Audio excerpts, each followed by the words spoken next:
ছোট্ট একটা দৃষ্টান্ত দিয়েই পাঠ বিশ্রাম করি। বঞ্চিত হলেই বাঁচা যায়। কেমন জানেন? আমাদের এক আচার্য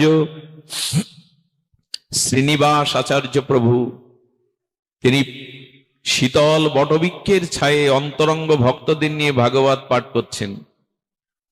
আর এদিক দিয়ে কি করেছেন, তখনকার দিনে এক সুদর্শন যুবক, কি তার রূপ, কি তার যৌবন, আর তিনি গন্ধর্বের মতো এই সুদর্শন যুবক বিবাহ করে পালকিতে, এক পালকিতে বধূ নববধূ, এক পালকিতে আর এই বর বেশে যুবক আসছেন। তখনকার দিনে পালকি ছিল বাহন। সত্য ঘটনা শুনুন। সেই বাহন পালকিতে আসতে আসতে যারা বেহারা ছিল মাঝে মাঝে তারা একটু বিশ্রাম নিত।